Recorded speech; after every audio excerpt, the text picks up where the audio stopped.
Okay, ladies and gentlemen, you are really welcome to this session on climate change communication. And we are a bit delayed. We decided to start 10 minutes later because of people still eating lunch, because of earlier sessions being delayed. So that's why we haven't started yet. But we'll actually start now, and just people will have a chance to drop in. My name is Maria Nilsson, and I work in Sweden at a university in northern Sweden, Umeå University, and I'm a professor of public health with orientation climate change and health. And I'll moderate this session today. I've been asked just also from the PMAC organizers to remind you about to put in your feedback after this session. And you do that at the back because they really want to evaluate every session that we have. I also want to remind you, I was asked by WHO to remind you of a session. It's a Health for All Film Festival side event after this session. And it hasn't been announced that much, so they asked me to remind you of that as well. One of the most important things in my life is to be healthy, to have health. And I guess that applies for most of you also in this room. It is important for all of us, and regardless of where we go and look in the world and ask this question, almost always people say, to have a good health, that's on top of the list. And by studying and talking about climate change health impacts, I think we put a human face on climate change, a human face that makes us understand a little bit more, to understand more about the situation, the seriousness, the consequences, the potential consequences, and also why a rapid societal transformation is important. The question is no longer if, but more where, when, and how much if climate change impacts health. And of course we need to know that, understand that, to be able to act. And this is also part of what is important in the communication, to talk about seriousness, but at the same time introduce methods, introduce messages that keep hope, so that people have energy to act instead of just becoming passive. Some of you in the room, of course, have vast knowledge about climate change and health impacts, but I will still just talk a little bit about it, give a very short overview. So those of you who have vast knowledge, please bear with me for those who haven't. So I'll just go through a little bit about that. Climate change actually impacts the conditions for human health. And that is also leading to that we can't really keep the basic requirements for good health, like maintaining, having such things as clean water, good food, adequate shelter. And in the last years, the last decades, the knowledge about climate change health impacts has increased.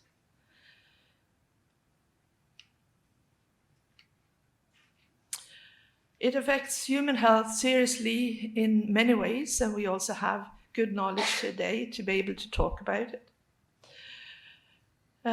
On this slide, you can see that there are direct effects from, for example, more frequent extreme weather events like storms, drought, flooding, and heat waves.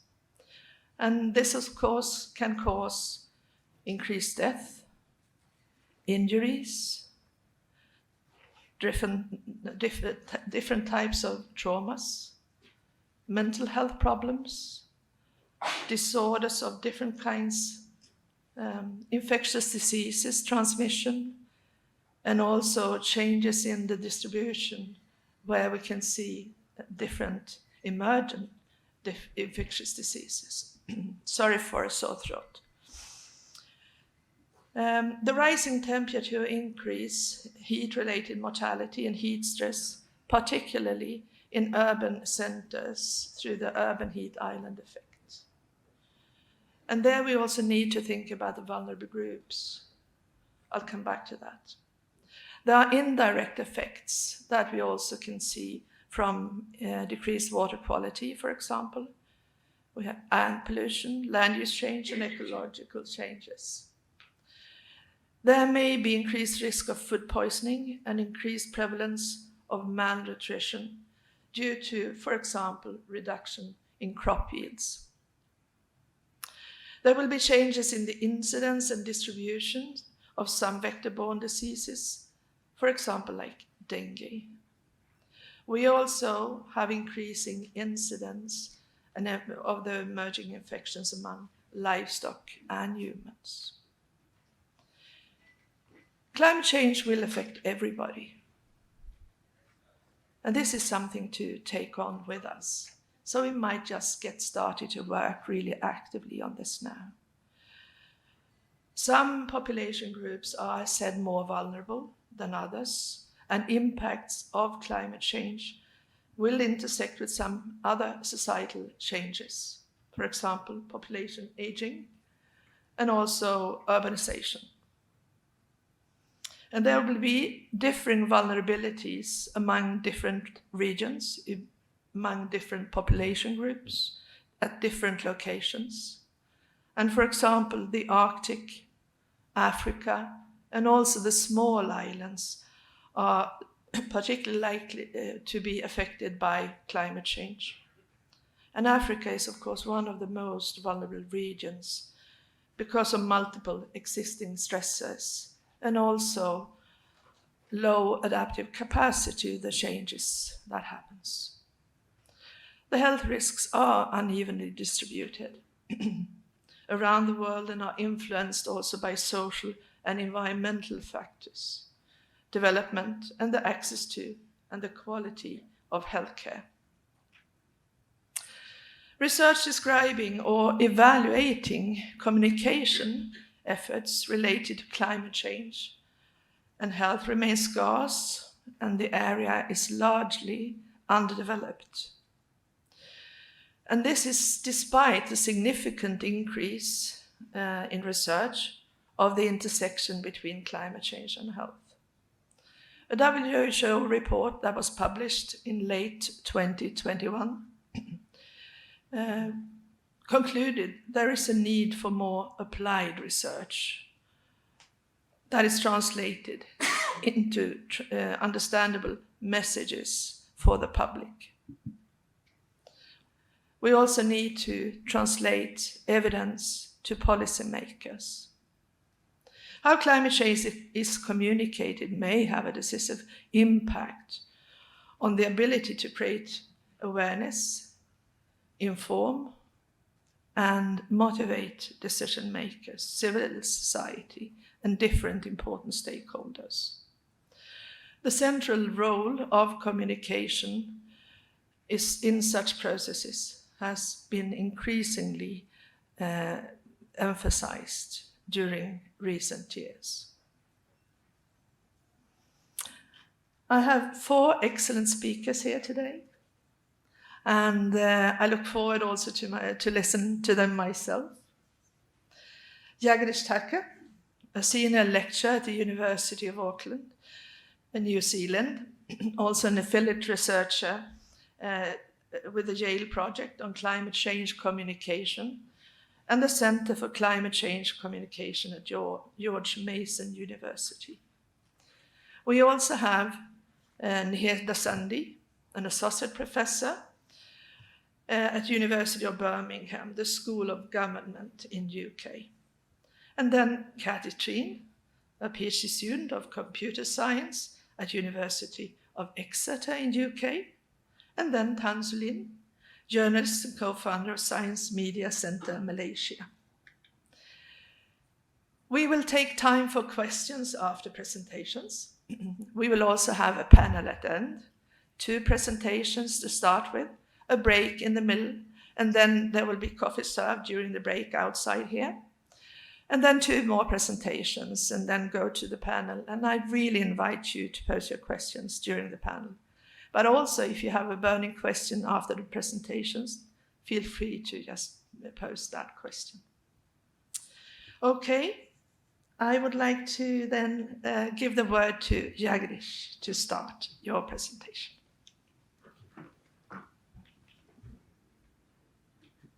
Kia ora koutou. My name is J.T. Jagadish Thakur. I'm a senior lecturer working currently at University of Auckland. I'm originally from India, and I got interested in the question of climate change communication from the perspective of water security.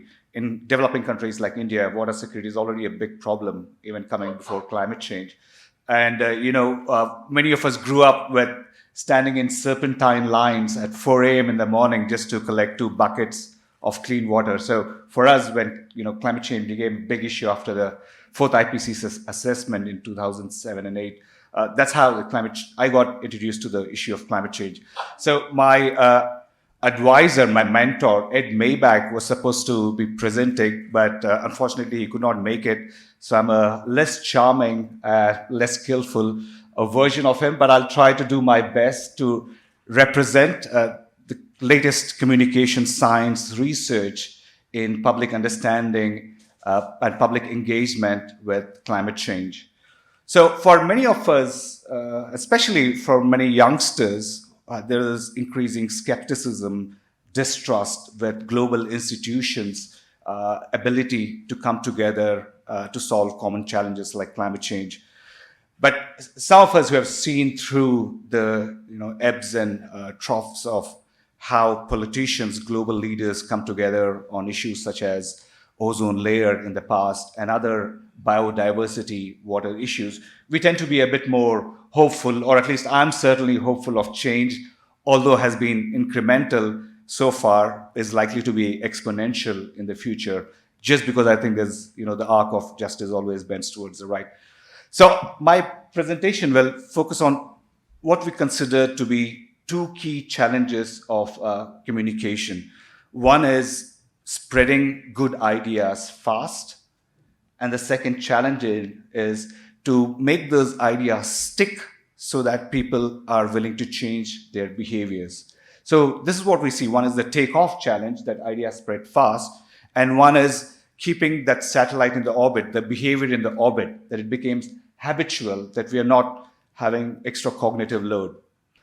The first heuristics for the challenge of communication is how could we make good ideas spread faster is simple, clear messages, repeated often, repeated often, repeated often, repeated often, by a variety of trusted and caring sources. The second guiding heuristic relates to behavior change. We have to make behaviors easy, fun, and popular. Now, you'd be assuming that these are sort of real marketing keywords, right? You might hear, but this follows the principle of Albert Einstein, who is reported to say, you have to make everything as simple as possible, but not simpler.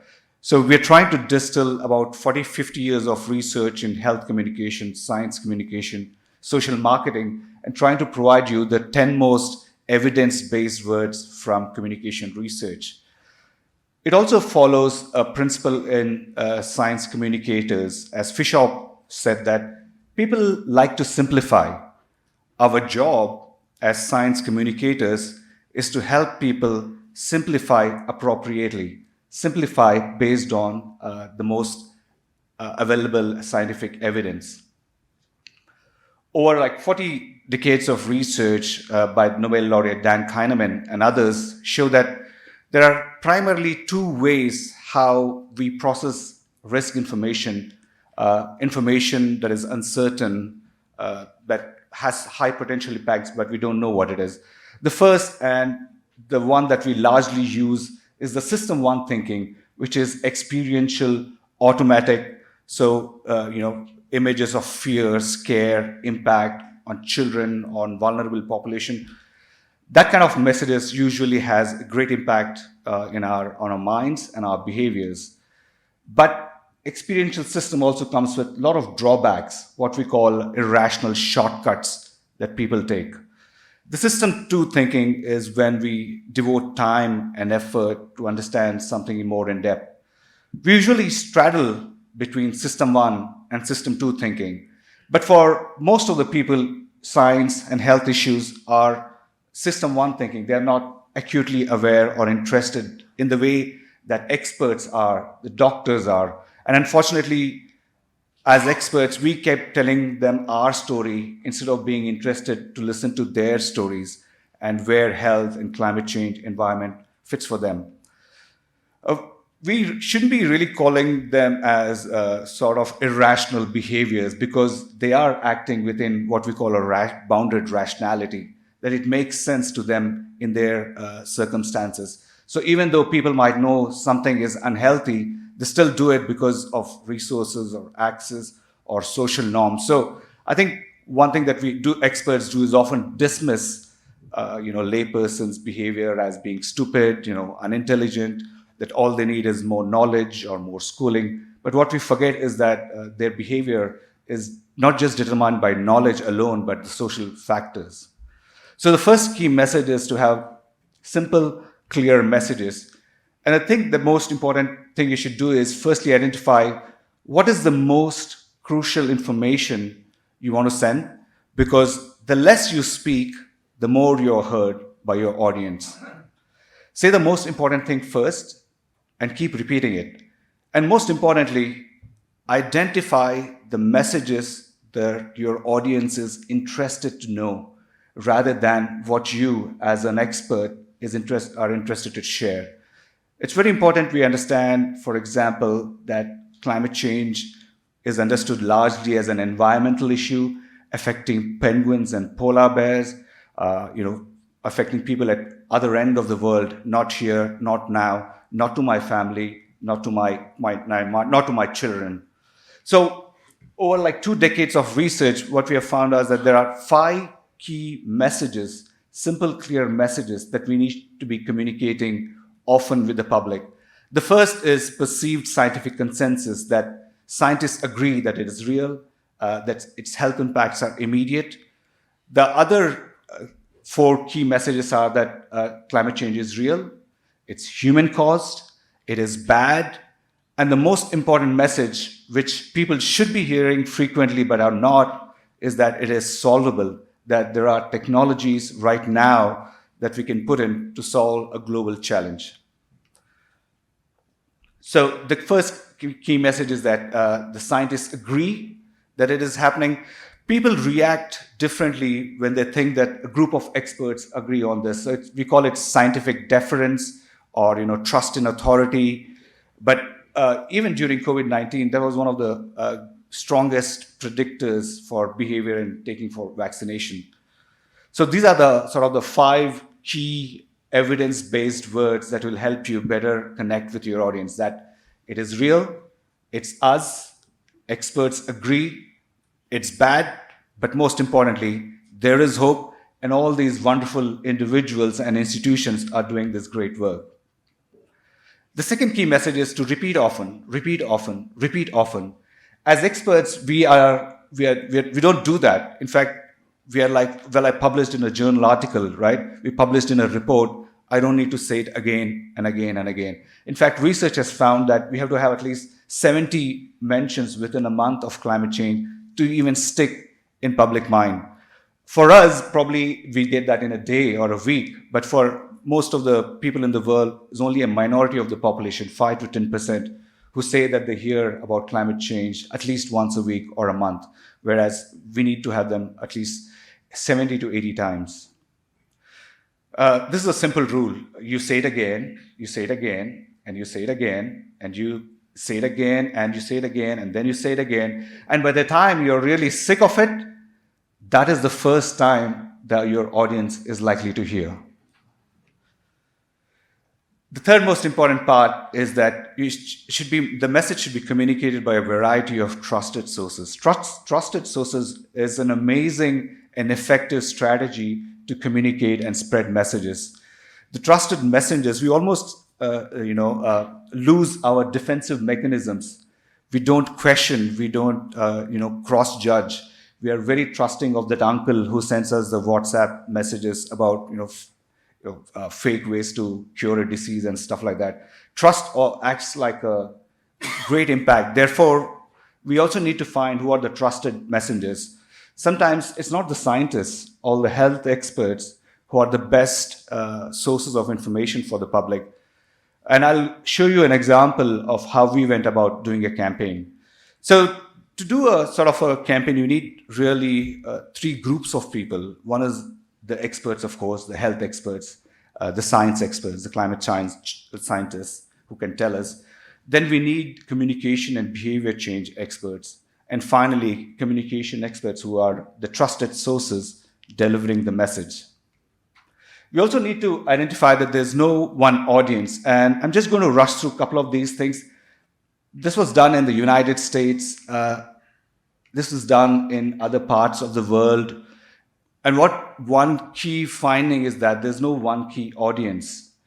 But in a lot of poor and developing countries, about half of the world, about half of the population in those countries are alarmed by climate change.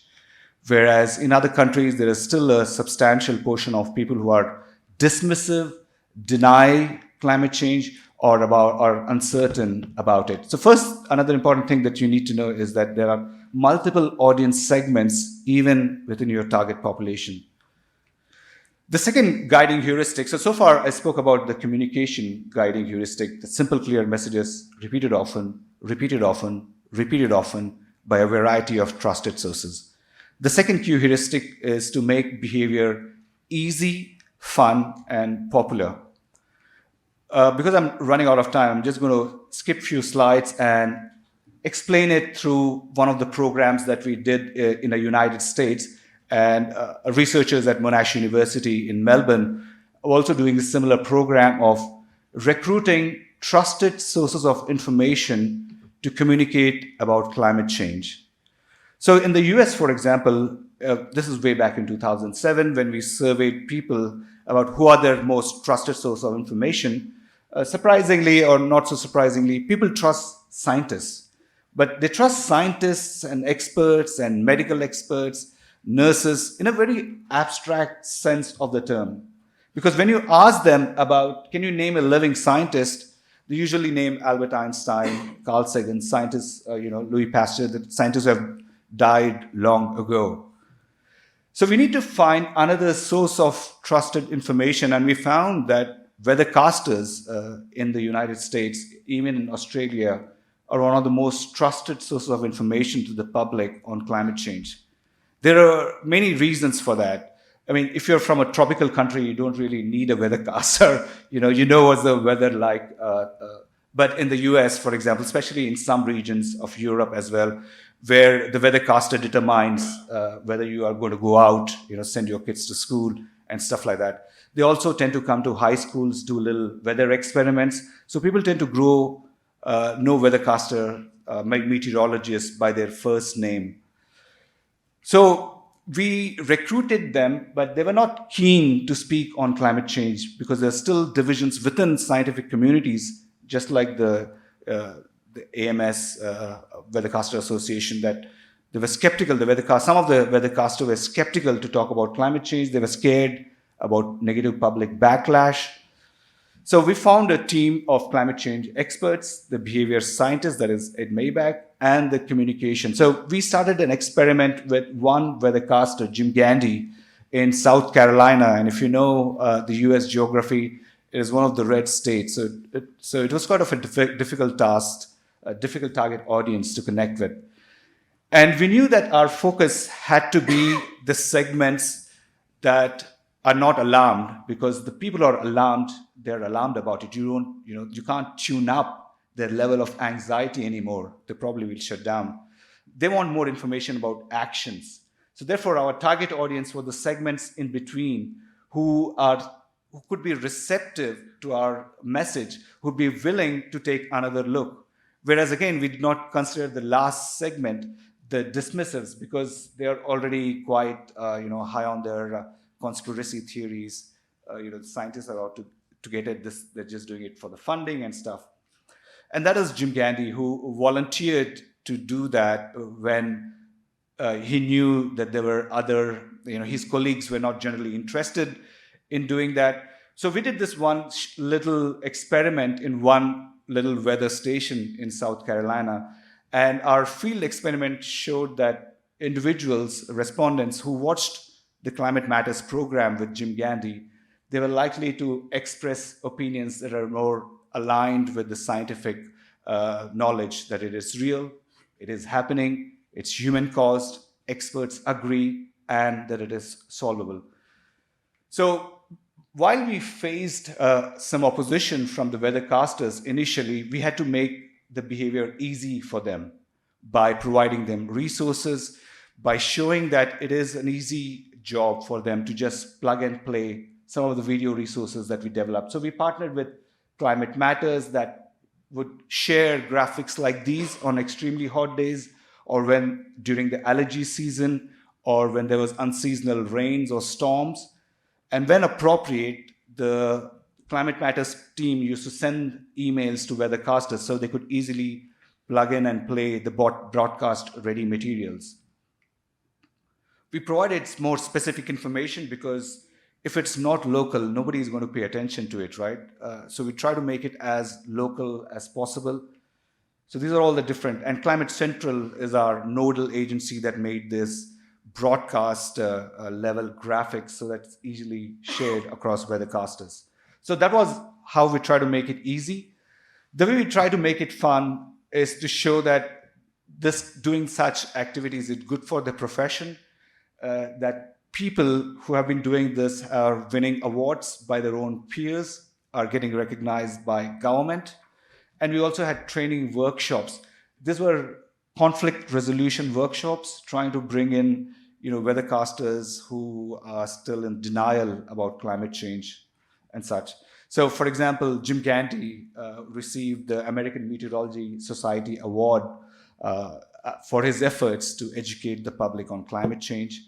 He also later got invited to the White House because the government, the Obama administration recognized that weathercasters are probably important influencers, especially in the red states, where people might be resistant to hear about climate change from experts from the Capitol Hill, the politicians from Washington, D.C., but they might be receptive to information from the weathercaster that they know and they grew, and somebody who has come and done experiments in their school. We try to make it popular by showing that other weathercasters are doing it, by showing that it is quite normative. In fact, if you travel in the metro in Singapore, you often get that 95% of people will give up their seats to pregnant women and old people. It's just kind of reinforcing that it's a social norm, and if you don't follow it, you are less likely to, you'll be looked down on.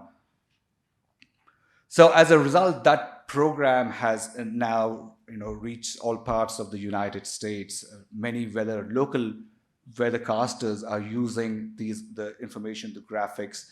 It's like also a knowledge sharing community.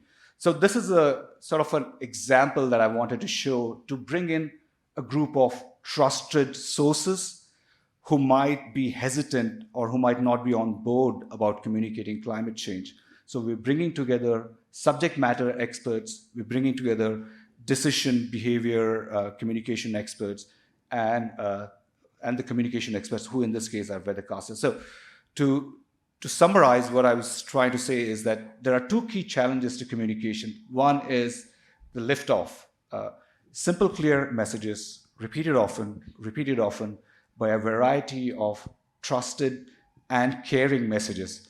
The caring aspect of that, what we call as the public health communication mantra, came only recently after COVID-19, looking at Jacinda Ardern's impactful communication in New Zealand, that the trustful messengers should also be caring and should show care as scientists to the public good, to the society's good, even if they don't want to, feel it might impact their objectivity for conducting science. So simple, clear messages repeated often by a variety of trusted sources, and to change people behaviors, make it easy, fun, and popular. Thank you so much for your time.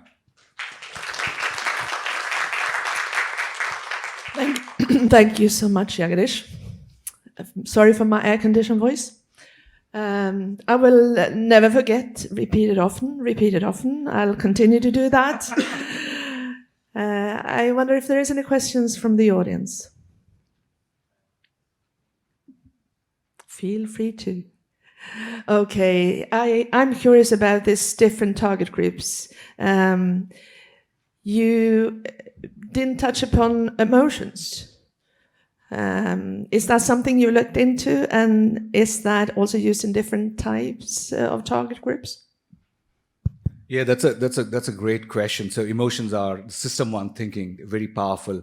And what we found was that fear can only induce so much, but after that it starts backlashing. People just tend to dismiss it, But providing hope is associated with public intentions to do more personally as citizens and as consumers. So I think emotions of hope is probably more productive, combined with emotions of sadness and impact. So I think emotions are really powerful, and especially hopeful emotions are even more powerful. I worked a lot with young people, and quite a few of the young people are saying that they are losing hope a bit. What do you say about, you talked about action and the importance of action in relation to youth groups? Yeah, I mean, one of the reasons, unfortunately, media likes hyping disasters, negativity, something's not working, global collapses. So I think even young people are getting so much of that kind of negative, impactful news. They're not getting enough of opinion leadership, role models that they can follow and aspire to be. So I think providing more of those hopeful scenarios, finding those opinion leaders and getting them in front of the youth, that will probably help with role modeling and getting the youth to be more hopeful rather than disappointed. Yeah. Thanks so much. Thank you. Okay, Nihir, it's your time now, and if you want to introduce you more deeply than I did, please feel free to. Sure. Well, thank you very much, and it's really nice to be here. So my name's Nihir Dasandi. I'm an associate professor in politics and development at the University of Birmingham, and I'm also part of the Lancet Countdown on Health and Climate Change, which is an interdisciplinary international collaboration that tracks a range of indicators on health and climate change. And I'm part of a group that focuses on the political and public side of those things. So we track a range of indicators looking at political engagement, so how governments engage, how the media engages, and a set of other actors. And it's through that work that the study I'm going to focus on today it's sort of based on this. And basically underlying a lot of the work, and we've already heard this morning with the plenary sessions, there is this strong sense that a health message, using health and the impacts of climate change on health can perhaps spur and trigger sort of greater action on climate change in terms of the response. So just a couple of quotes, which I'm not sure if you'll be able to see as clearly, but from earlier reports. So this first one, which talks about health concerns being crucial because they attract political attention, and this notion that we should really harness the health implications to build support, public and political. And so one of the questions around this then is, what's the evidence behind this? Is there something to this notion that, if we focus on health, if we spread this message about the different ways in which health and climate change are related, that potentially we might drive greater public engagement? And so that's effectively what we decided to look at. Before I get on to the actual study that we did, I thought it'd be worth just discussing some of the background issues that motivate it. So I don't think it requires too much of an explanation as to why public support for climate action is so important. Clearly, if we want to drive the response, particularly with the Paris Agreement and the fact that countries are not bounded in a top-down way as was previously attempted, it's much more about these nationally determined contributions. We really do require that level of public engagement and public support to foster those commitments and to ratchet up those commitments in terms of reducing emissions. We're also seeing, the dangers of the politicization of climate change. I think most people are familiar with that in the US context, but it's certainly something that we see in other countries, including the UK, where I'm from. In the UK, the big term, and I only recently realized, or fairly recently realized, this term isn't quite universal, but the big focus on climate action in the UK is around net zero. It's this term that's used by everyone, it's used in the media a lot, and it's about obviously reducing emissions. And there has been this real backlash towards it. And the backlash is interesting. It's not based on climate skepticism, but it's much more on what's been called climate inactivism. So it's this notion of people accepting that climate change is real, but given all the other, the cost of living crisis that's going on around the world, all of these other things, that there's an unrealistic pace that's being set and we need to slow down and consider other issues. So again, there is this politicization around some of these efforts to reduce emissions. And so again, it's really important that there is that underlying public support to go to.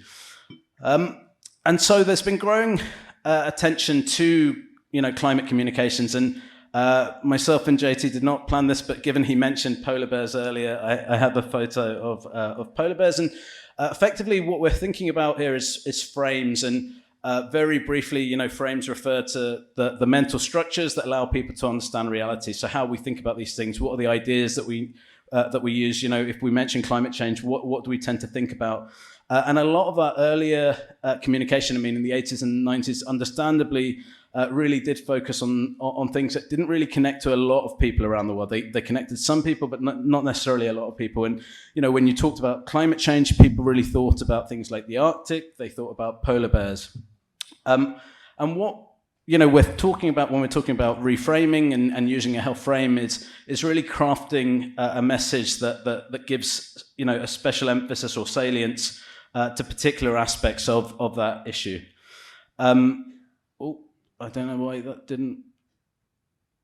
Oh, sorry, I'd forgotten I'd done this. I'll just put them all up. Wait a sec, can I go back on this? So what I'm about to show you, I've given away the whole presentation, so if there was any suspense or anticipation, it's gone. So it's just a selection of newspaper articles, each with a different way of framing this message about climate change. The first one, there's various ways in which we can think about this. So one is just simply, are we talking about climate change as a threat or as an opportunity? And there are merits to both in terms of how we put that message across. As JT just mentioned, there is a danger that if it's just negative, if it's only talking about the threats, that a certain group of people and a large group of people will detach and start to just disengage because these things are difficult to constantly hear. So it might be about how we frame it in terms of positive and negative. It might be around what the issues we discuss linked to climate change. So it could be that we focus on the economy, that climate change is going to have this damaging effect on the world economy. It might be, as in the UK, sadly, increasingly this threat of immigration going out of control is a big political issue. So it might be around climate migrants and the emphasis being on, the dire warning in the UK is that there's going to be 1 billion climate refugees. We can also think about it in terms of the time frame. So this bottom message, talks about 2050. We could, the first message, the original one, talks about what's climate change doing right now. So again, there are different ways of framing these messages across a whole range of domains. And what we're interested in is really this health message. And so why should the health message be particularly important? So this quote by a paper on climate framing by Nisbet sort of gets at the heart of it. It's, it takes an issue that previously was thought about in terms of the Arctic and polar bears, and it brings it home in terms of people's lives, as Maria said at the beginning, people care about their health. They care about the health of their families. And so it's something that becomes far more personal. But there are also a range of other reasons why it's important or why we believe it's important that a health frame does come through in terms of talking about climate change. Another reason is we just mentioned this focus on threats. One of the things that a health framing offers is this notion of the co-benefits of mitigation action. So there are opportunities in these actions that go beyond simply reducing emissions and climate change, even if most of us would believe that should be enough, but they also have huge benefits for people's health. That might be active travel and reducing use of combustion-based vehicles and using cycles. It might be changing your diet away from red meat. So again, it's these things where we know that there are health benefits. They can be framed as health benefits and framed as opportunities as well. So that's another reason why that health message is key. And then another, which has been mentioned earlier today in the plenary, is around empowering the health community itself. Health framing brings in a new set of actors to talk about climate change. It's the medical practitioners, it's doctors and nurses. There's a whole range of studies. So colleagues of mine at the University of Birmingham who look at public support for development issues and foreign aid across a range of countries, even an issue that's not necessarily, it's often linked to global health. They find that among the most trusted messengers, it's doctors and nurses, and that's across a range of contexts that we see that. So again, it empowers a new set of actors as well. So there's a whole range of reasons why health framing could be really important for driving change on mitigation. I'm not going to go through all of this, but effectively there is an emerging literature or not so emerging, but there is a sparse literature on, does a health framing impact people's attitudes? Does it change public attitudes?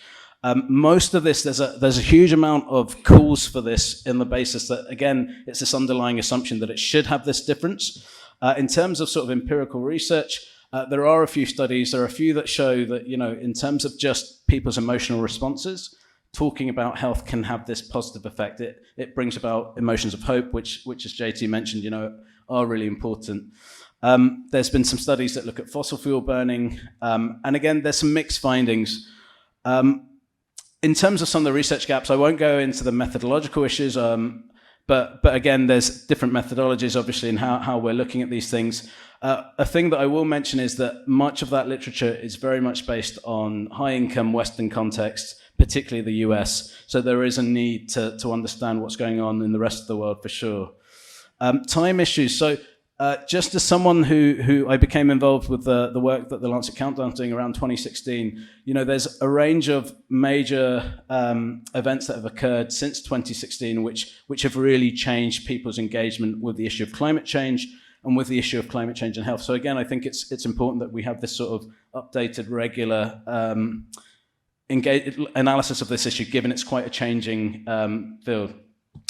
And then another thing that's been mentioned, just this lack of attention to this growing divide that I mentioned between those that might be called climate convinced and those that are more skeptical of climate change. So this is effectively what we set about trying to look at with this study, which I'll talk about the main findings. So what we were doing is we were looking at a range of different frames.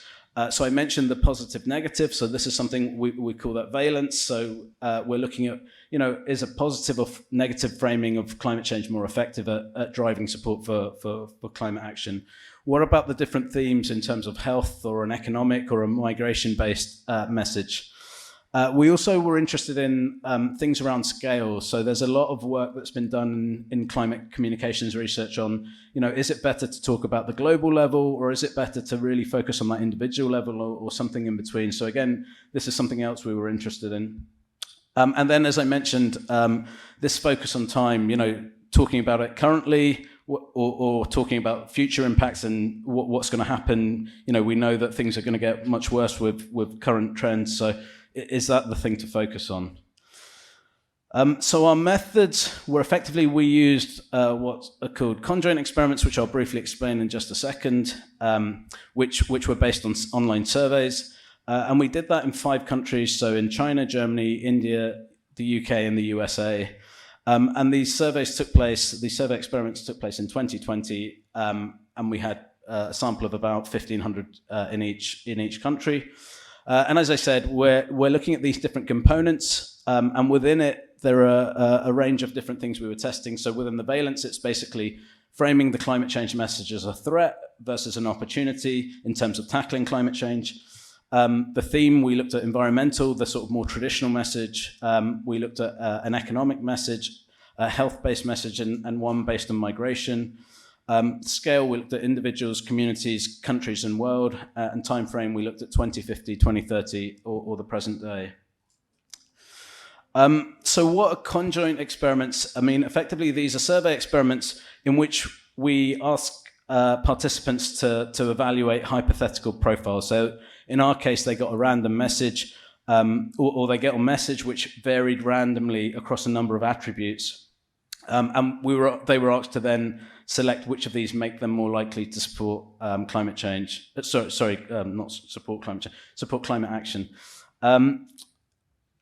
So just to give you an example, the way we did this is we across these different areas, we varied parts of this which won't be clear in that message, but in the first message, for example, it's about, it uses this threat-based messaging. It's talking about health. It gives an example of the health, and it's talking about, at a global stage, it's talking about the world, and it's talking about right now.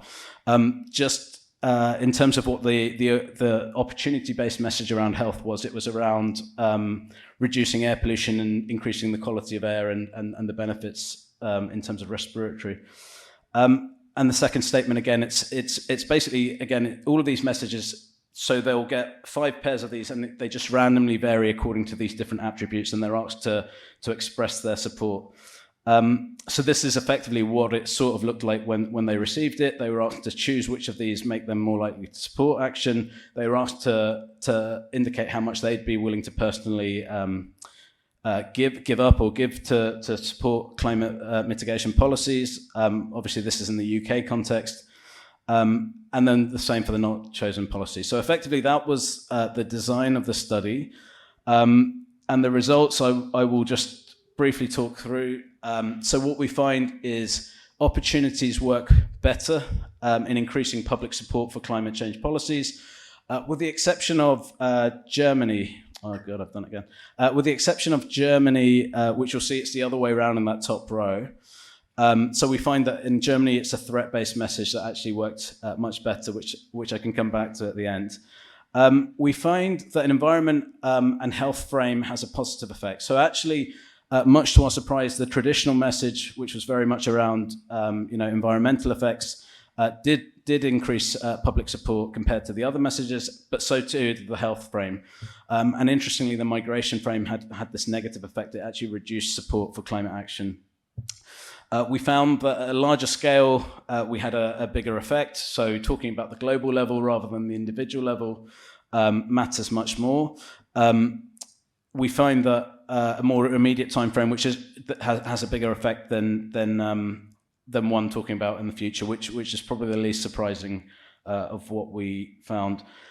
We also then ran the study where we asked people at the start of the survey to express their level of concern with climate change. And so we separated out those that expressed concern about climate change to some degree, and those that said that they weren't at all concerned about the effect of climate change. And here we find that most of the messages on the not concerned, most of the messages don't work, but there are 2 aspects that really worked in building support for policy, even amongst those that are skeptical about climate change.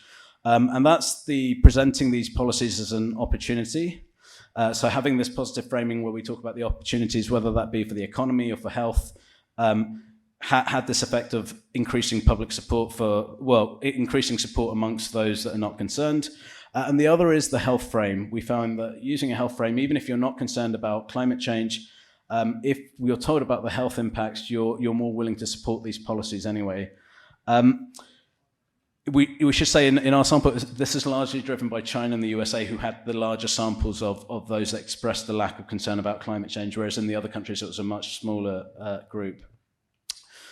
I mean, there's a range of, I won't go through all of the caveats that various reviewers made sure we pointed out in the paper.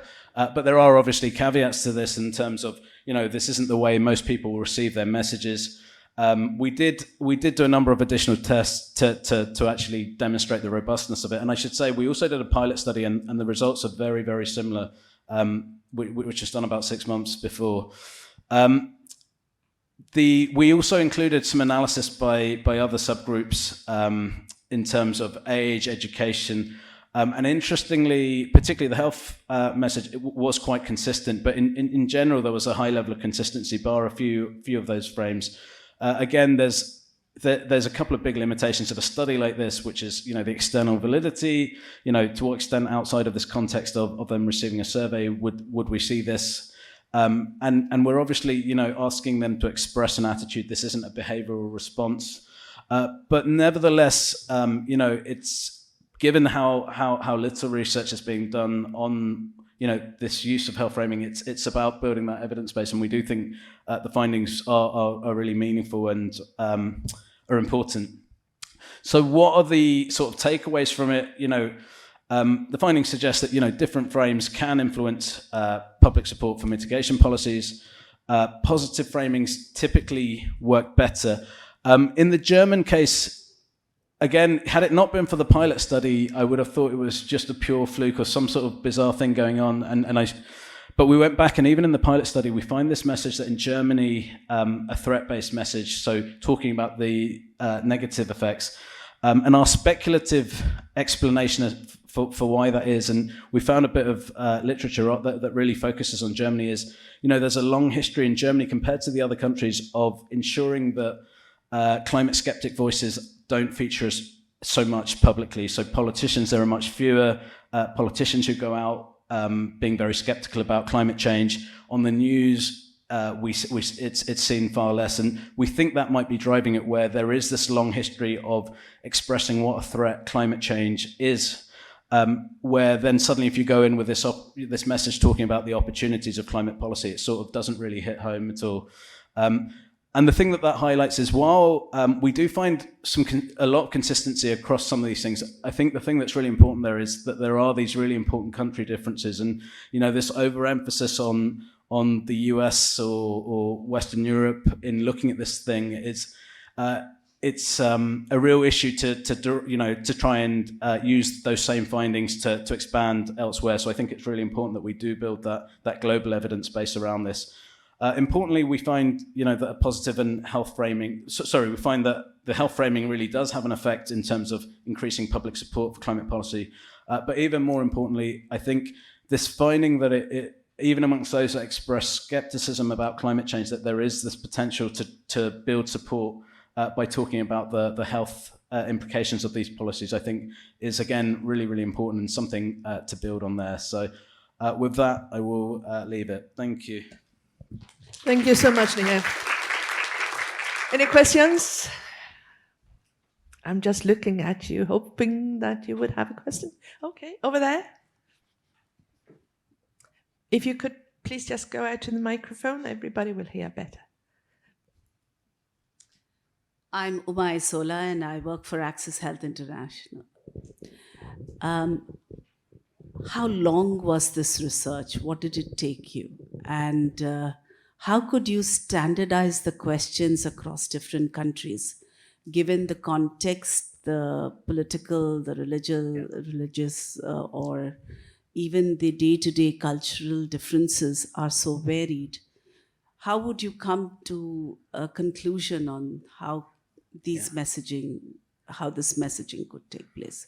So these are some of my thoughts. Thank you. It's a really important question. I should say again, I should have highlighted that as one of the limitations of the study. In that, so one of the things that we had to do with the design being this conjoint survey experiment is to have a standard set of messages. And if you saw the messages, they're quite stripped down and quite basic. And I think that's inevitable with that type of design. But the thing that we did do is in the Indian context, the survey was done in English. So I should say in China and India, in the three other countries, it was nationally representative. In China and India, it was more representative of the urban population, just based on what we were able to do. So with the Indian context, with particularly the translated versions, which were German and in China, we made sure we had local speakers who went through all of the messages to at least, that they were coherent and the types of messages you might see about climate change, and there was nothing about them that stood out. But I think this is definitely an issue that, I think this is why it's really important that there is this country-specific research as well on this, because I think the point you're making is absolutely right, that there are local contexts, there are local norms that we need to be aware of when we're talking about climate change or health. And so what we've done is to say, there's something here to hopefully build on in these contexts. In terms of how we did the research in terms of time, it took a lot of time, mainly because I think due to us being slow on a few and letting it drop on the back burner. I mean, one of the things that we needed for that is funding. So obviously, there was a funding process first before we could do any of the analysis. The other thing, actually, I didn't say in the conclusion was we then delayed it. So the thing I should have said in the conclusion is one of the things we're curious about is the extent to which our findings were driven by the fact that it was early on in a global pandemic. So the COVID pandemic, and whether this is what means that health is on everyone's mind even more. And, there's a question as to, I think, that pandemic issue is going to be here for a few years, but yeah, there is that question of the extent to which it drove it. And so we did delay it a bit at the beginning, partly because of that, but so it was time. It took a fair amount of time. The actual surveys itself, they were done by a surveying company, and they're fairly quickly done. So yeah, that it was more in the preparation that I think the time has taken. Thank you so much. We will have a short break, so you can pick up coffee outside and come in again. Just 5 minutes, because we have more presentations to go. And after the coffee, you bring coffee in, we will present, Kathy will present on mis and disinformation and climate change. Thank you. 5 minutes.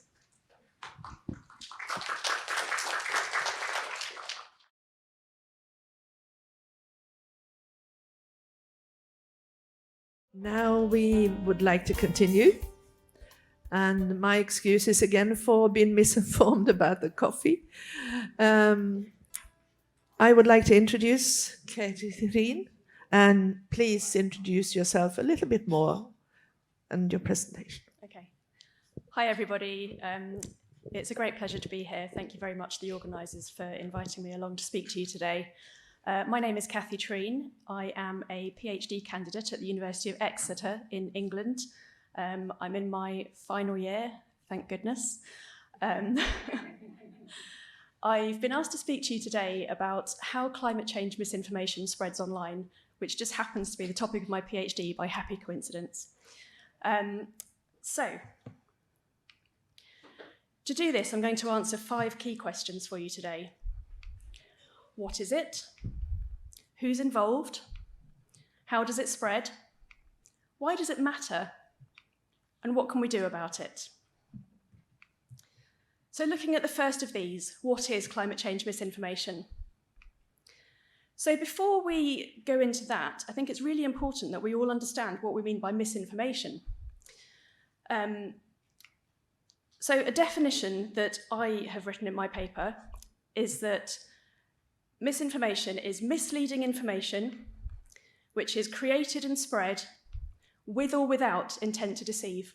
And that's really important because there's a subtle difference here from disinformation, which is where there is intention to deceive. And you can think about this as an information hierarchy. So you can see here that under that hierarchy, using that criteria, misinformation is a subset of information, and disinformation is in turn a subset of misinformation. And so by studying misinformation, we're automatically studying disinformation. One of the reasons this is important when it comes to looking at online communication and social media is that in that context, it's actually really difficult to know the intention of an actor who creates and spreads information. Are they deliberately trying to deceive you or not? And in fact, sometimes information that's initially created or shared with intent to deceive could go on to be shared by others who don't have any intent to deceive. They just innocently pass it on, thinking that it's correct information, and vice versa. So what about climate misinformation? Well, a lot of climate misinformation comes from a systematic attempt by various actors to discredit climate science, to confuse the political debate on climate change. So one way that these actors do this is by casting doubt on well-supported theories. And they provide alternative and often fallacious interpretations of observations. So this is similar to the tactics that were used by the tobacco industry when they were trying to deny the emerging links between tobacco, smoking, and cancer. So in the context of climate change, this is often called contrarianism, skepticism, or denialism. I must point out at this point, though, that it's really important to note that misinformation is not purely associated with just one particular ideological position in the climate debate. You could also see it from actors on the other side of the climate debate, and this is sometimes called doomism or alarmism, but this is much less studied.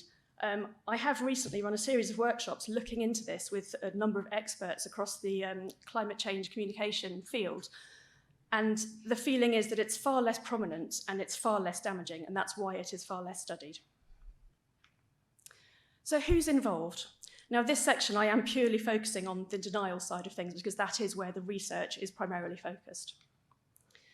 So we heard earlier in one of the plenary sessions about the vested interests of the commercial and conservative elites.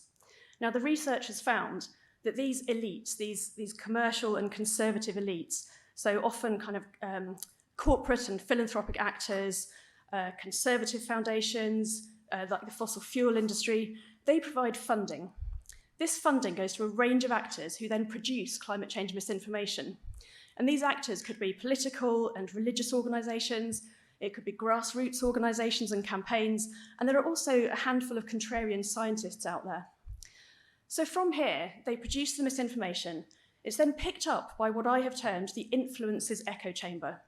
So these are people who have influence, or they're in a position of power. It's people such as the media, politicians, prominent bloggers, and they repeat and amplify this misinformation around their echo chamber of power.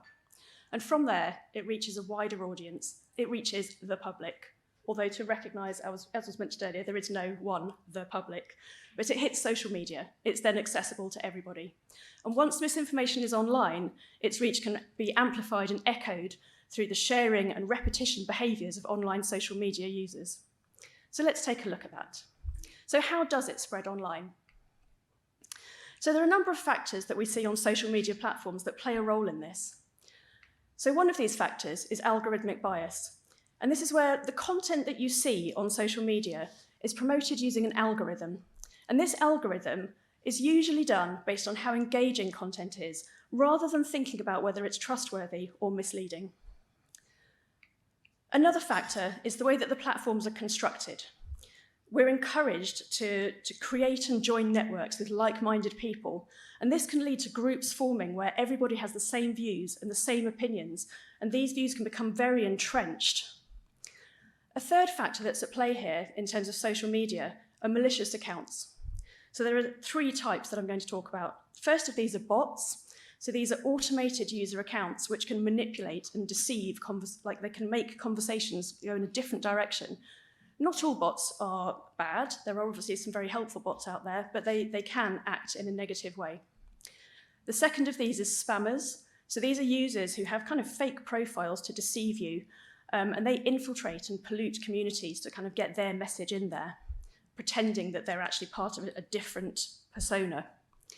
And then the third of these are coordinated groups who manipulate search engines, and they spread links to possibly malicious content, and these are often called astroturfers. So as well as these social media platform factors, there are also a number of human factors at play. So these are behavioural and psychological aspects. So for instance, you've got ideologies and social norms you've got belief systems, and you've got confirmation bias. So an example here is people like to read things which align with their personal beliefs and their ideologies and their values. And they're more likely to trust information that comes from people within their social network, from their friends and their peers.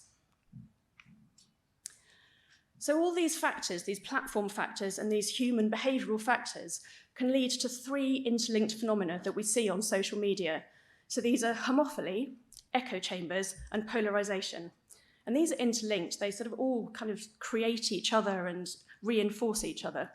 So the first of these, homophily, is more colloquially called birds of a feather flock together. And the idea behind this is that like-minded people kind of share information, and a user is more likely to engage with material if their network is engaging with that same material, because they all share that content amongst themselves.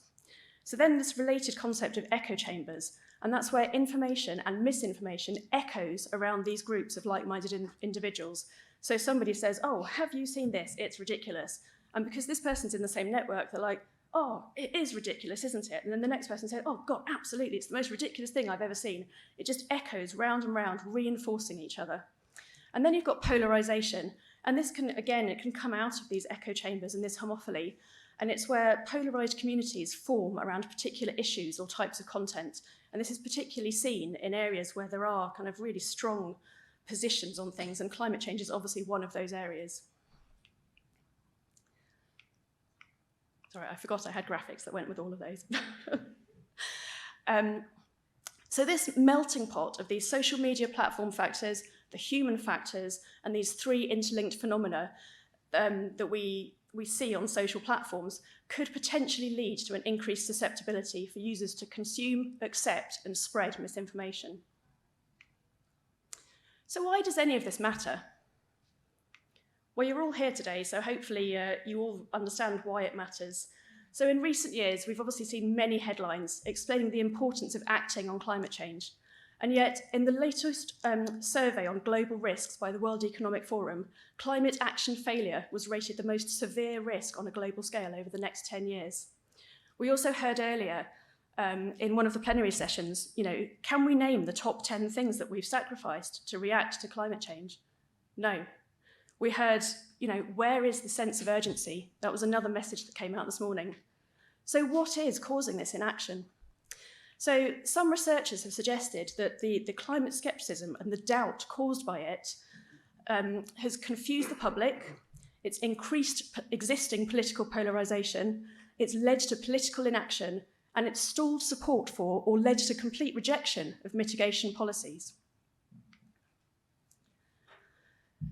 Misinformation, not just about climate change, but more broadly, can also lead to emotional responses at an individual level. So these can include panic, suspicion, fear, worry, and anger. These emotions can then influence how we think and how we act. They're not in isolation, they drive our behaviours. So just to give you an example, there's suspicion, fear, and worry caused by misinformation about the link between vaccines and autism. And this has led to a reduced take-up in vaccination programmes, which has actually gone on to lead to measles outbreaks across the world. I'm sure many of you know this, working in the health area.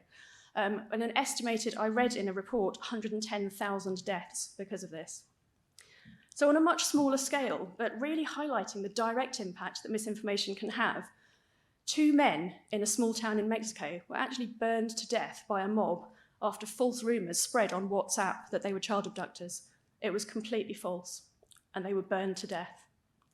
And then there's the famous case that we all heard about during COVID, where an American man died after he drank a chemical that's usually used to clean fish tanks, after he'd seen a claim that it could cure COVID. So just another example of the direct impact and consequences of misinformation.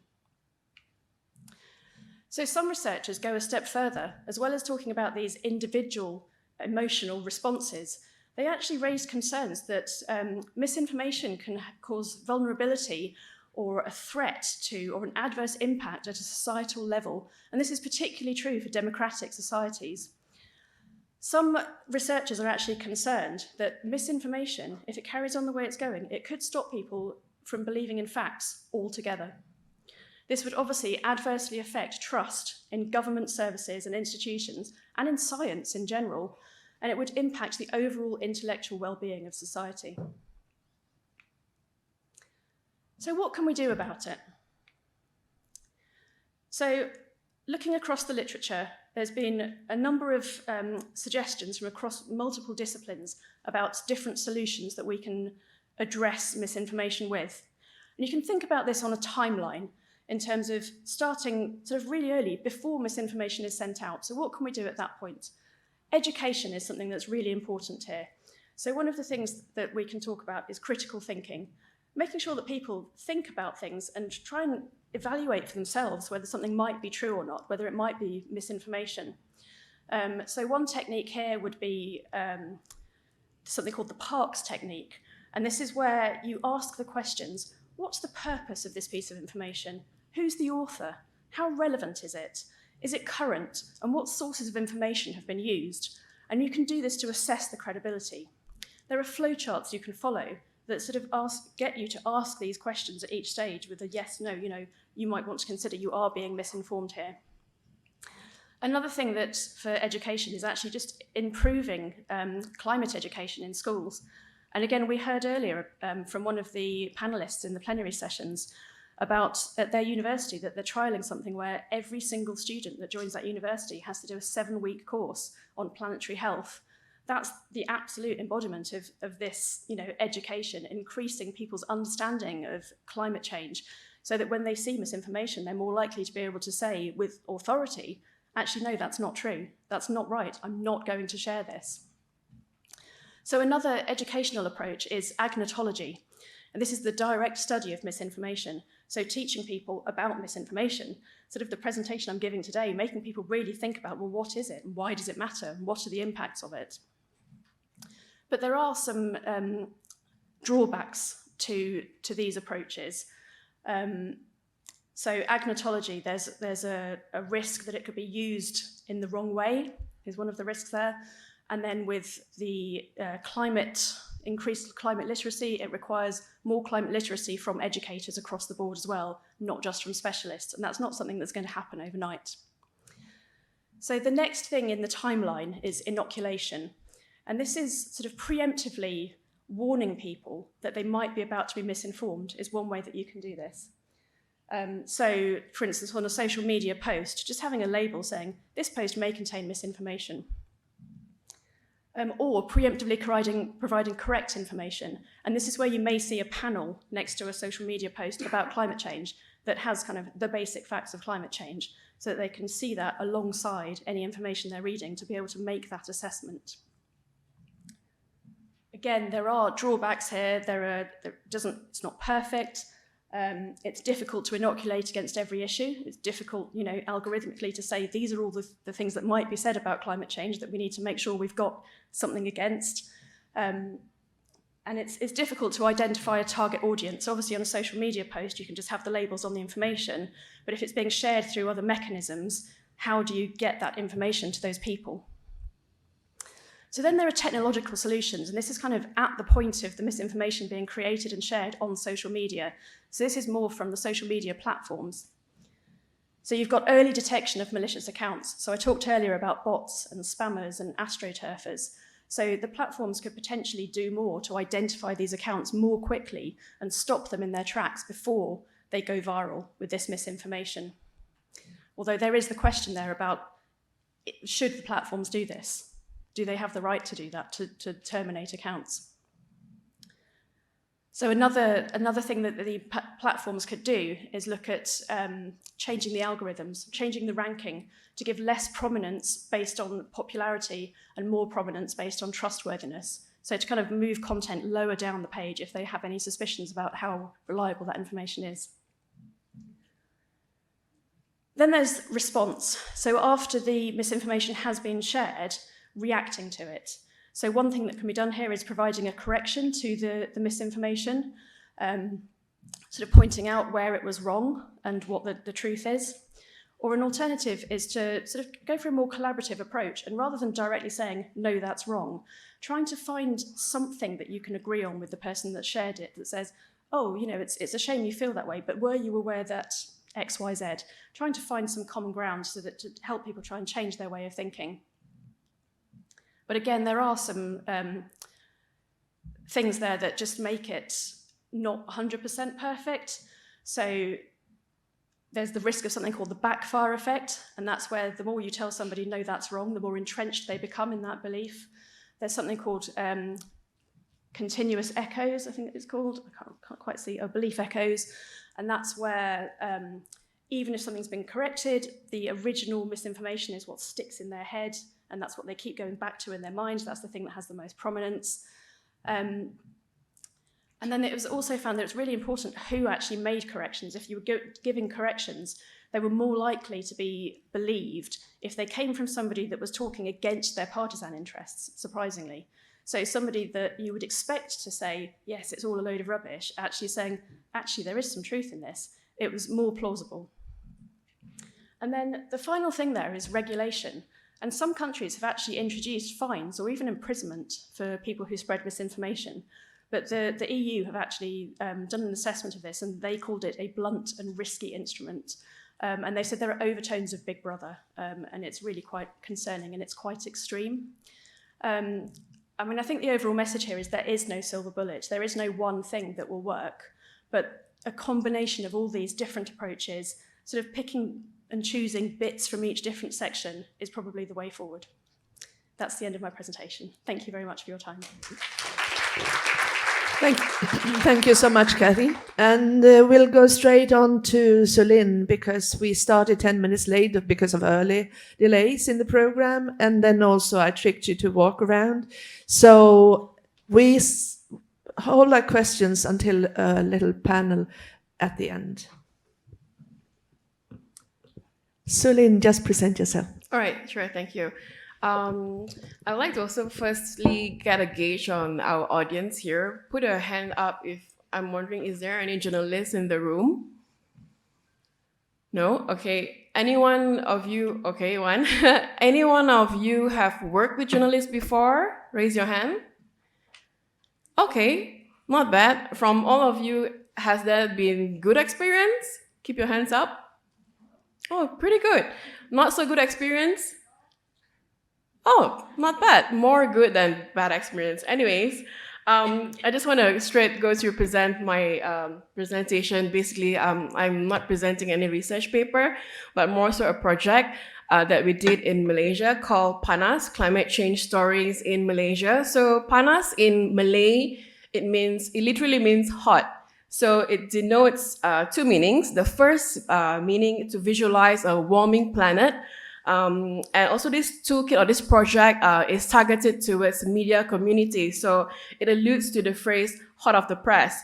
So a little brief basic background about Science Media Center. My name is Sulin. I'm the co-founder of this information resource center, which aims to support evidence-based reporting and also to support journalists, especially in covering complex or controversial science issues in the media. Interestingly, we started off during the height of the pandemic in 2020. The main aim was to debunk misinformation and disinformation in COVID-19, where we got expert reactions from scientists and experts to actually address what are some of the hot fake news that were trending back then. And I would think that the pandemic, if anything, has actually shed importance of science communication that, now is more important than ever. And also to kind of like piggyback on now that more reporters are more aware about science topics to talk about environmental and climate change. So this is the project team members, where it's a group of communication professional, climate experts, science journalists, and also climate activists, as well as a creative producer. So these are the team members. And the project was actually, we got a grant from the British High Commission to communicate science for climate action. So essentially, I'm just going to give you a brief overview of the project and what are some of the outcomes we achieved, as well as, who did we engage with and how effective the engagement has been, some achievement, and as well as, lesson learned. So the aim of this project was to encourage more local journalists and content creators to produce human-centered stories responding to the IPCC report. Secondly, we wanted to train and mentor journalists with the skills they need to report on the IPCC through capacity building workshops as well as mentorship program. And also, essentially, at the end of the program, we developed a digital toolkit, and it was the first Malaysian digital media toolkit on climate change for local media outlets and journalists addressing issues on climate change. So it's very localized, as well as, more importantly, this toolkit eventually also talk about who are the stakeholders, who are the partners involved, and also local climate initiatives in the country. So let's take a step back and address the why. Why there was we felt there was a need for this project such as this was because, especially in Malaysia, climate change news are rarely picked up by the media, and this could be due to the lack of journalistic training and as well as reporting tools. And even when they are picked up by the media, there was a research done by a fellow Malaysian who was a Climate Tracker Asia fellow, who did a research on over 300 media reports on environmental topics, and 3/4 of them actually sits in the business section, economic news. So there's more emphasis on especially energy coverage as compared to climate news that address on climate impacts as such. The reason why so potentially was because potentially the topic of climate change, it tends to be complex, technical, and often, jargon filled. And also the main stories that were covered in Malaysia are often in intersection of climate change and natural disasters. And there's also the lack of perhaps understanding on climate science, and that makes the reporters or journalists unable to link the climate impacts to the public, and also to relate to technical reports, for example, even including the IPCC, and how do you laymanize it to the public. That itself is a challenge on its own. And just an overview how we conducted the project was we submitted a call to Malaysian journalists and practitioners to pitch their story angles to us in relation to the topic, and we essentially gave like an honorarium or a sub grant for them to write or produce an article. It could be different, could be a video, could be a podcast, or even that interestingly later I will share with you, there was a dance performance that came out of this, which was very refreshing. And also part of the participation, the journalists were required to attend media workshops to report on climate change. And essentially at the end, we also produced a digital toolkit and mentorship assistance. So I think what was kind of like, it worked in this aspect as well is the stories were then pitched to different various medias. So a total of, we received 33 submissions from different media, different participants of various media outlets. And from there, we shortlisted 9 journalists, and they were selected to produce stories in 4 different languages. Malay, Bahasa Malaysia is a national language in Malaysia, English, Mandarin, and Tamil. And we find that this is very important because I think oftentimes when you talk about climate change, it's often very driven by the English narrative, or it's very the content are always more often in English as compared to other language. So I think this is very important to publicize more articles in different various languages, targeting different target audience. And we also had a media workshop that had over 30 participants. As a result of the toolkit as well, we received favorable response from local journalists and mentors as well. Essentially, they were like our advisory board. They had to review the article, also they reviewed the toolkit to ensure whether this toolkit are really beneficial for journalists or practitioners especially. And as an outcome, all articles were pitched to the media and were picked up. So some of the stakeholders included project mentors. This is Dr. Fredolin Tanggang, one of them. He's one of the professor in one of the local universities, as well as Dr. Sally Brown from University Bournemouth in the UK. So this was also held during the pandemic. So most of our meetings and even during the workshop, it's held online on Zoom. So some of the feedback that we got from the media workshop, essentially, we asked journalists or participants, what are some of the main concerns before, joining in? What are the areas that they want to look at? And I think this first sentence kind of like depict quite a normal concern most journalists might have, like in conveying climate change in unbiased manner and in a language people not concerned with climate change can understand. Those are some of the key things that they want to kind of learn, and also how to go about how to convey climate change in a very relatable and also layman manner.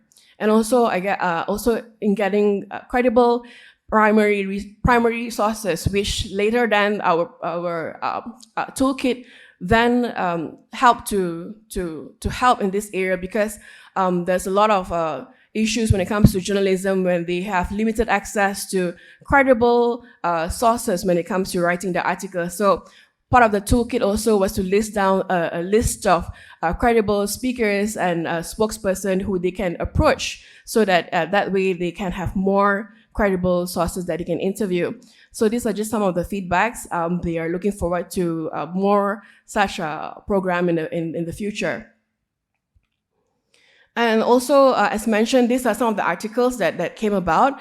So it's very human-centric, as in like some of the articles also talk about the effect of climate change on indigenous women, and also the effect of climate change on mosquitoes, and even the relation between climate change and mental health.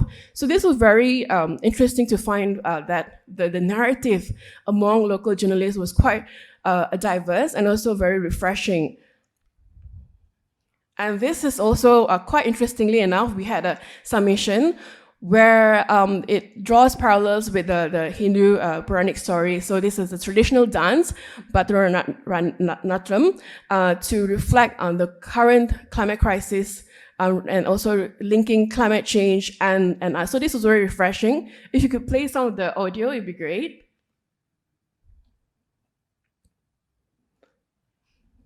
Is there any? The sound.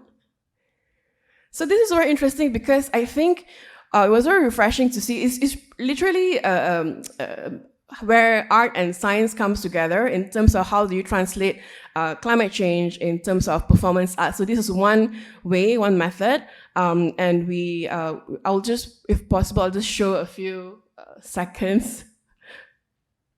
So this was very interesting, and also we managed to publish it in one of our on social media as well, and it has gotten quite positive feedback.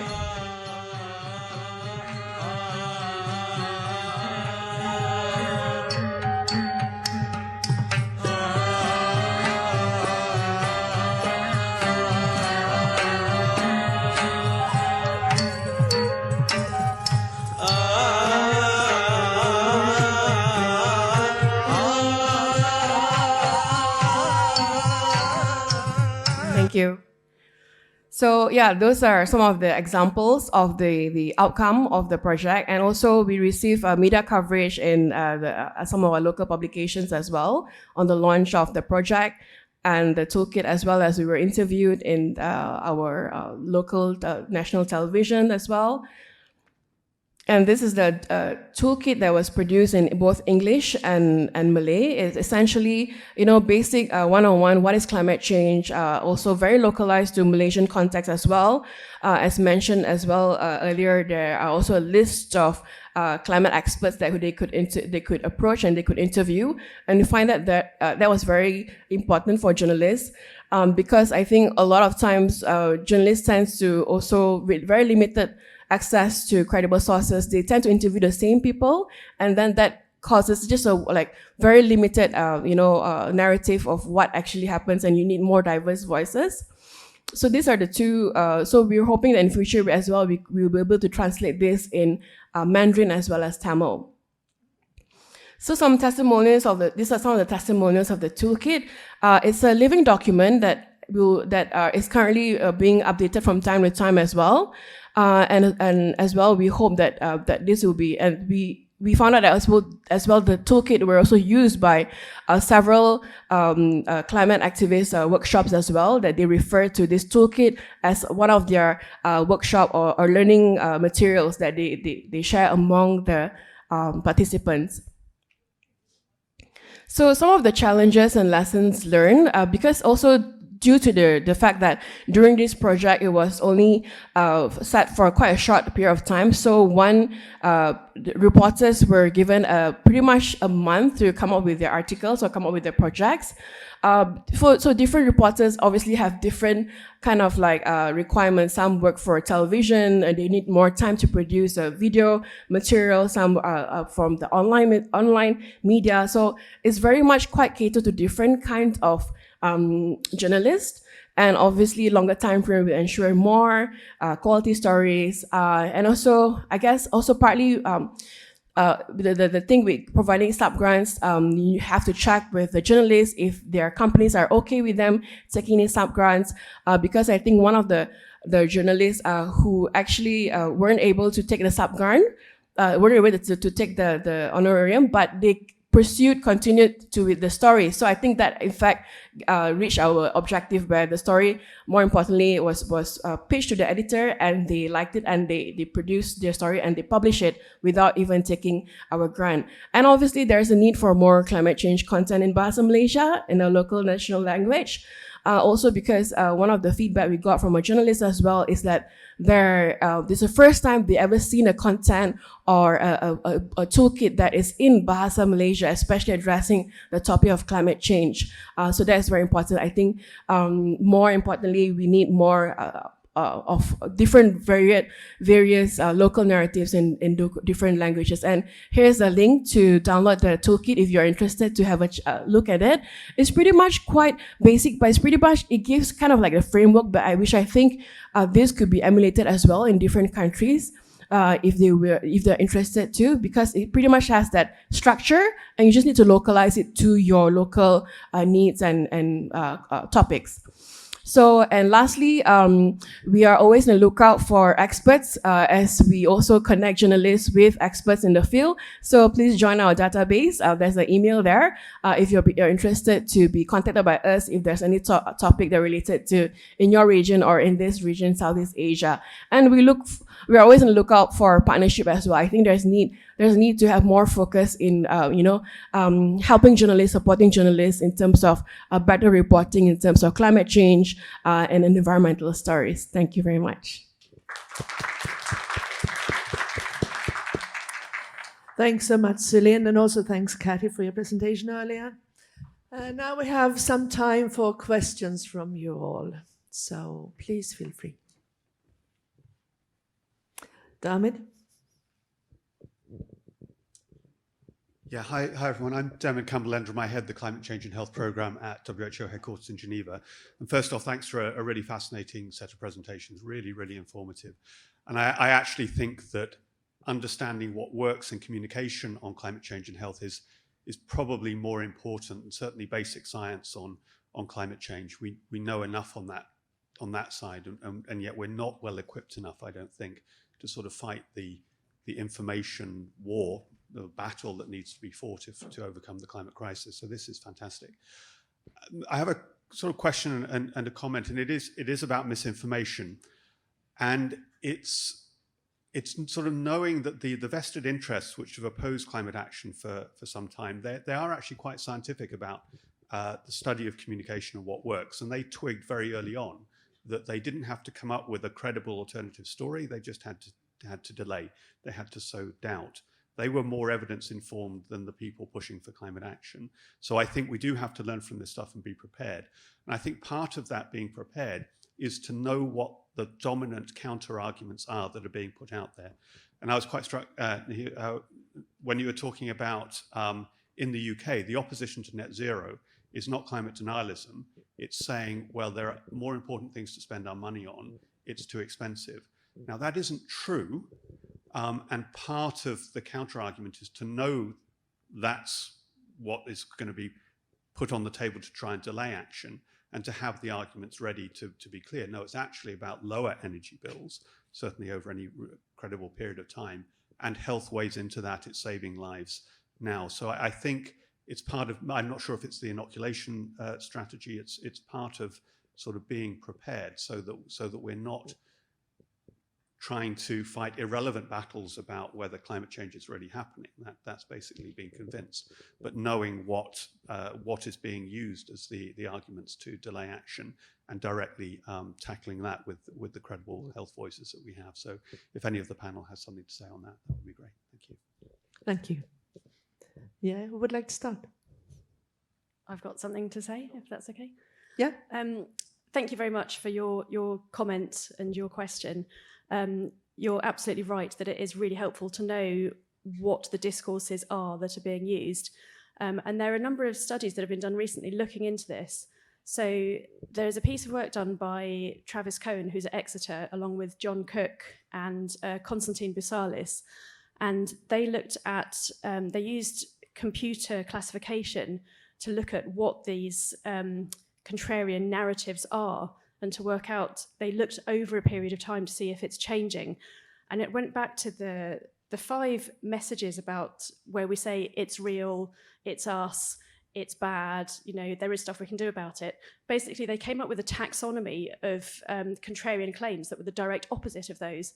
So it's not bad, it's not real, it's not happening, it's not us, and sort of expanded those into a whole series of much more finer detail statements. And those, I believe, are on the Skeptical Science website with sort of statements against all of those things, sort of the facts that you can use to counteract all of those contrarian claims. And what they found is that the narratives are changing. So again, as was discussed earlier, it's not so much the outright denial now, it is more about saying, well, yes, it is happening, but the solutions aren't there, or the solutions aren't credible, or the solutions, will make, yes, it might fix this, but it will cause a leak over there. And so the narratives have moved on from the contrarian side of things, and I think we need to recognise that, and as you say, work to understand what the best way to combat those narratives are. There's another paper that's recently come out called Discourses of Delay by Lam et al. And they, again, categorized kind of these different, the main themed discourses. And there's also some work being done sort of by practitioners, not just by academia, that was recently done looking around the COP, trying to work out on social media what narratives were coming out live during the COP from people sort of misinforming or sort of being contrarians, and responding to those sort of live, and had a big dashboard of these are all the narratives that are coming through. So there is definitely work ongoing in that area. And there are websites and toolkits and academic papers out there that can definitely help address those issues about where these discourses are going and what the responses to those can and should be. It's kind of interesting to see how, when you speak about this, how the tobacco strategies that the tobacco industry developed, how it also works here, and how it's very much alive also in climate change. Yeah. Absolutely, and even some of the same people who Yeah. were involved in the tobacco industry denial then became heavily entrenched in climate denial. Any comments from you? Just quickly, I mean, so, yeah, that is true that the discourse of denial has transformed to discourse of delay, and that's not just popular in Western countries, but even in countries like India, you might hear that we have more urgent problems of poverty, development. There are 300 million people without access to electricity, and you can't tell them you're not burning coal, because of climate change.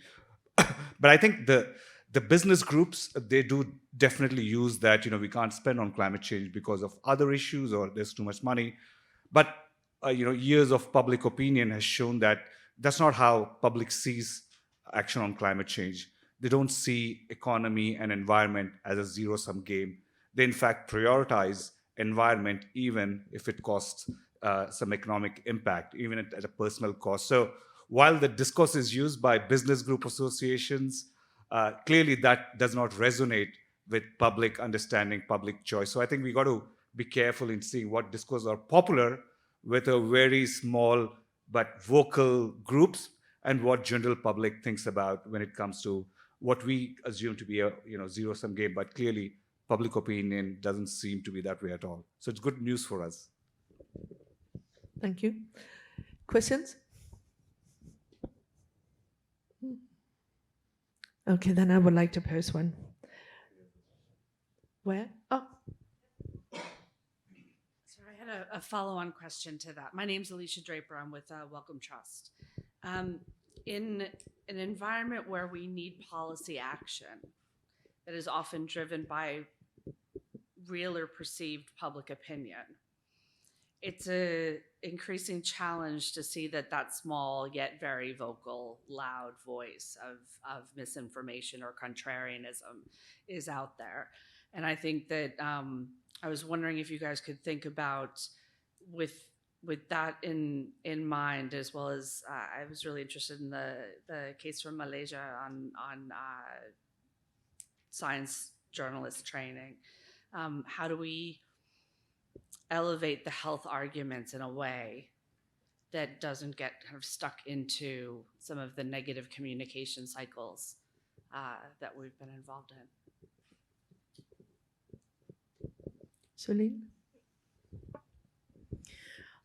I think in terms of addressing climate deniers, for example, for during in our media workshops that we handle, we also need to address that the issues sometimes in media especially is kind of a bit too stuck with the whole trying to give an unbiased opinion by you have to be balanced. So if you're addressing a climate expert, you have to give opportunity for the other opinion. But for climate change or climate news, I think that's not an issue, because you should not give voice to baseless information. That should be perhaps addressed, especially in journalism communities. But I think in Malaysia, and the awareness about climate change, it's still very quite low. So to have that problem, it's probably another problem to have. But at the first place, we need to have more media coverage or articles or media coverage about climate change out there first. If you get what I mean, because to have too much voices to highlight is another problem, a good problem to have, but we're not even there yet. So there's not much of a climate denier, because I think the lack of understanding about climate science is not even there. So we have to start from training journalists about addressing climate change and climate science, and also during the workshop we tell them that it doesn't apply in climate change news, that you don't have to give voice to climate deniers because they are not based on facts. Thank you. I was just also thinking about the Lancet Countdown session a couple of days ago. It was talked about the need to have glimmers of hope, and you have also mentioned that during this session. Could you just give some more examples of what could that glimmers of hope be?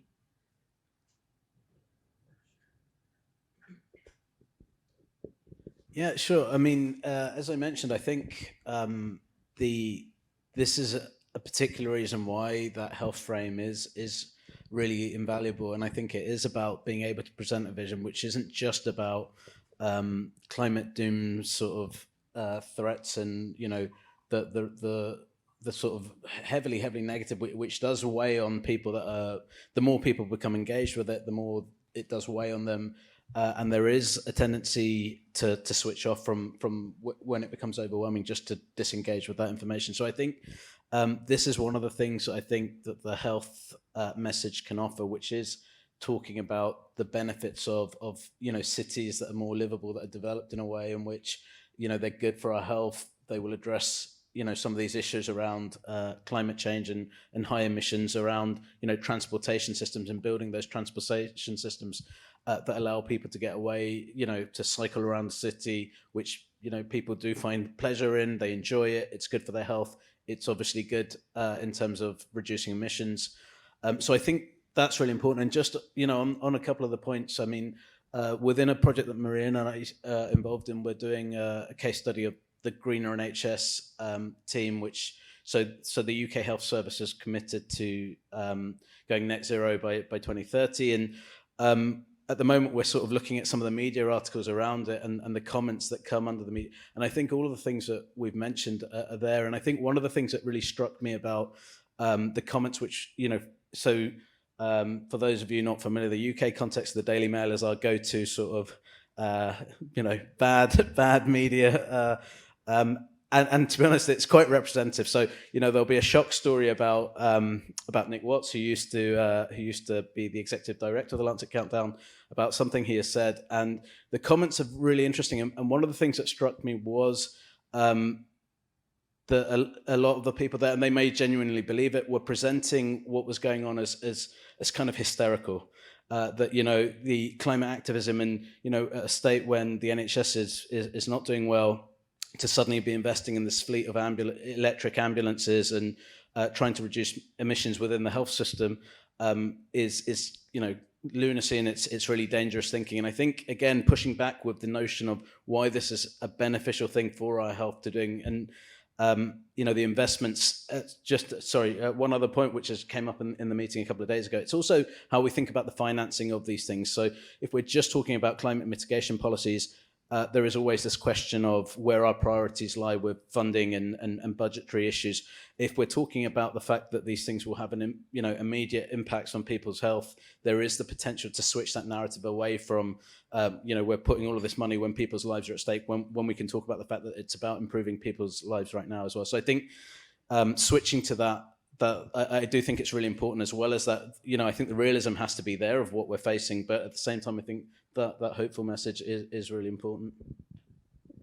Can I just add on? I think also partly the role of media, especially traditional media, tends to just highlight a certain angle, and, you know, when it comes to climate change, it can be very negative angle, and they address the threat and just leave it as is. So I think, you know, there should be more, you know, movement or exploring in terms of solution journalism. You know, get them to equip them in terms of writing more, I guess, constructively, or more, you know, provide some solutions. So instead of just addressing the threats, the journalists also can, you know, highlight the threats and the issues, as well as give solutions, what has been done. And that, I think, is a great way to provide that glimmer of hope for people to read. And I can't stress enough the importance of engaging media, because that's the only way you amplify your message to the mass, to everyone. I mean, it's easy to talk in this hall because everyone is considered converted, but the real challenge is, how do you convert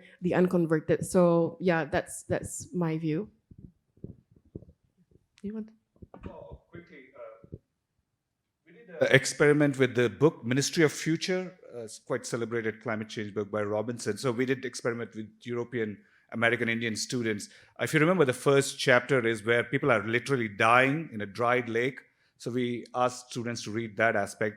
And the end chapter is where, you know, it's a utopian world. People from diverse groups have to come together and form the, you know, government council. So what we found very interestingly was that the fear evokes, at least among Indian students, concern and willingness to act, but as the same fear doesn't evoke, you know, action in European or American students. On the other hand, this promise of a global government, this nice utopian story, doesn't inspire action among Indian students, probably because they think this is just too utopian an idea, you know, for government coming together across the world. But that kind of a utopian vision does inspire action. So, and even other experiments we did, we say that, you know, we have to inspire hope, but, you know, fear, it's easy to get attention, but not action. But it's equally difficult to inspire hope, especially, you know, given your lived circumstances. You know, if you have lived in developing countries, you see how the government functions, the apparatus, and you can't just give them a hope like, you know, government will come together, because that's completely inconsistent with their own lived experience. So while it's easy to say we should give hope to people, it's very difficult, at least in communication experiments. And also I find it challenging, because you need to, as part of giving knowledge, also talk about a difficult thing and balance it and create hope. And I think that's a challenge for us all. Yeah. Okay, it's time to finish soon, but before we do that, I would just like you in the panel now to say one thing. that we should take along from your presentations? One core thing that you would like to give us? Katie or Sunlin? Okay. I guess one thing I didn't actually talk about, but one thing, all of the solutions I talked about were more kind of what the government can do, what the media platforms can do, sort of big changes.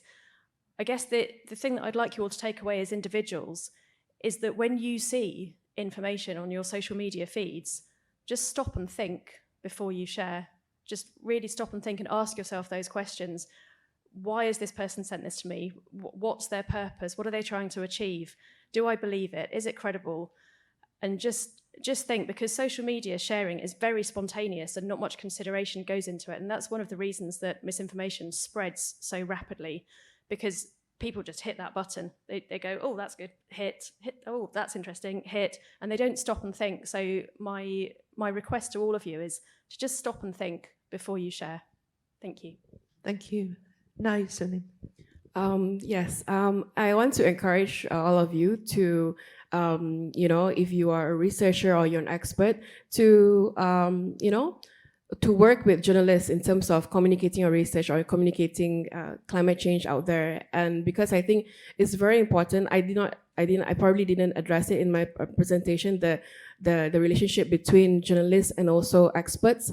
Then by bridging the gap, then there'll be more conversation that comes out, and media won't be so so afraid of reaching out to scientists and vice versa, because it literally is two different worlds, two different people altogether. But based on my experience, when we have more workshop, especially when we connect scientists, when we pair scientists and journalists together, that kind of help to kind of fix some of the negative impressions of each other, and they realize the importance, more important, that they have to work together in terms of coming up with really effective science communications or climate communications piece, because essentially we all want to achieve the same thing, right? Getting the message out there. So I implore you to go back and make friends with journalists out there, or look out for journalists who, or even scientists whom you can collaborate and work with.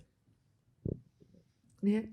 Yeah, sure. So I'll say, following JT's message, I'll repeat the thing that I've already said, which is, given this is particularly a health audience, I think the importance of that health messaging around climate change is really key.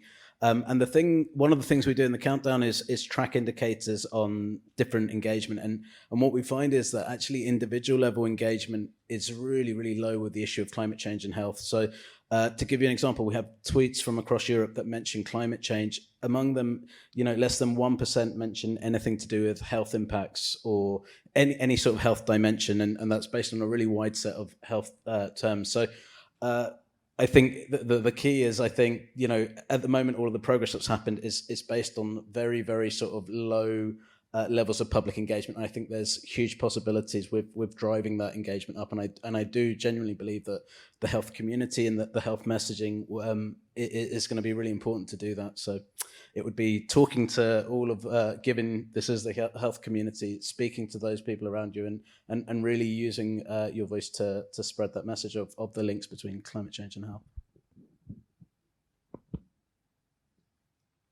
I think as experts, as scientists, I think we need to have a little more empathy towards our audiences, because they're dealing with issues that you're not familiar with, information that you're not certain about in a time that is so constantly changing that, even science is finding it difficult to catch up with the spread of, for example, diseases. So having a little more empathy with your audience members, and the simple 11 most evidence-based words from public health communication is that simple, clear messages repeated often by a variety of trusted, but importantly, caring sources, that you need to show that you're a human being, apart from being an objective scientist, that you care for the public health, for the public good.